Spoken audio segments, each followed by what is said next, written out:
Hello! In today's video lesson, I'll show you how to access Samsung Secure Folder. Make sure to watch till the end so you understand every step. To access our Samsung Secure Folder, first, set it up by swiping up from the bottom and selecting Settings. Navigate to the Settings. Select Biometrics and Security. Select the Secure Folder. Then continue. Sign in to a Google or Samsung account.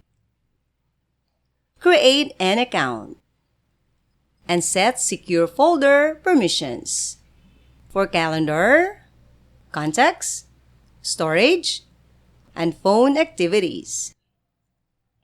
After it sets up the folder, select the Continue menu to begin constructing it.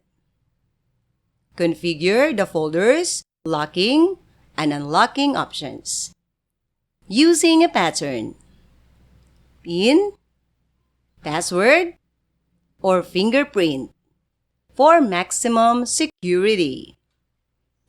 Select desired Secure Folder lock type and configure PIN. Now that our secure folder has been created, add apps by selecting the plus symbol, selecting the app, and then adding it. The app is now added to the secure folder. To add files to a secure folder, click the three dots. Select Add Files. Find the desired file. Select it and click Done.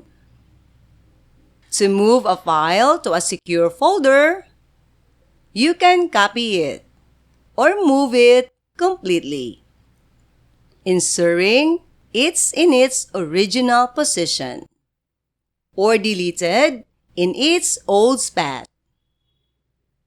Thus, bear that in mind. Choose Copy if you want it in several locations, or choose Move if you want to remove it from its original location. After adding files from apps to our Save folder, we can lock the secure folder by selecting the three dots. Then choose Lock and Exit. To unlock the secure folder, swipe up on the home screen. Select Secure Folder. Enter your PIN, and you can now access any added apps or files. To delete files from a secure folder, select My File. Find the file and long press it. You can delete the file or move it out by selecting More and moving out from the secure folder. So that's how a Samsung phone's secure folder is accessed. That's all for now, everyone. Don't forget to like and subscribe to our channel so you won't miss any helpful tutorials. Thanks for watching.